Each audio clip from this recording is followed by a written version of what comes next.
Welcome back to Radical and Relevant. Today's reading is from Matthew chapter 14, verses 1 through 12. At that time, Herod the Tetrarch heard about the fame of Jesus, and he said to his servants, "This is John the Baptist. He has been raised from the dead. That is why these powers are at work in him." For Herod had seized John and bound him and put him in prison, and for the sake of Herodias, his brother Philip's wife, because John said to him, "It is not lawful for you to have her."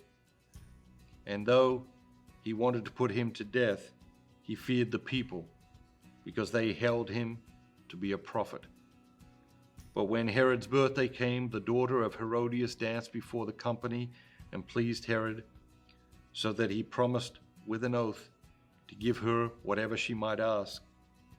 Promised by her mother, she said, "Give me the head of John the Baptist here on a platter." And the king was sorry, but because of his oath and his guess, he commanded it to be given. He sent and had John beheaded in the prison, and his head was brought on a platter and given to the girl, and she brought it to her mother. And his disciples came and took the body and buried it. And they went and told Jesus. What jumps out at you today? It's a fascinating reading. Herod is so filled with superstition. Herod has all these different superstitions. I think an argument can be made that at this point in Herod's life, he's actually experiencing some form of mental illness. And he says that Jesus is John the Baptist come back from the dead, specifically to taunt him or to be a curse on him. And of course, all of this is in Herod's mind. And then the arrogance of the situation, and how easily Herod allows himself to be manipulated by Herodias is also astounding. But I think there's other things that we read these things, we just read straight through them, you know. The girl asked for John the Baptist's head on a plate, like now, like pronto.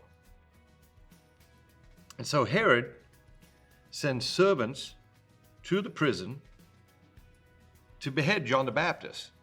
Now, I don't know how you do a beheading when you aren't prepared to do a beheading. But when I think about that, it's like, okay, well, how they chop his head off? And that must have been pretty gruesome. And the pain and the suffering of John the Baptist, which had already been immense, must have been horrific, right? And then they bring this head.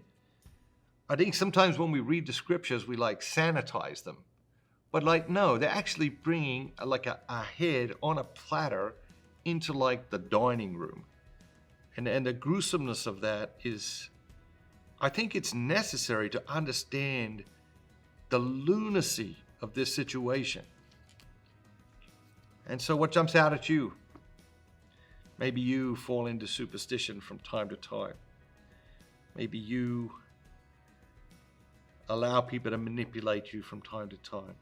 What is it that jumps out at you? Allow that to anchor your day. Have a great day, and remember, be bold, be Catholic.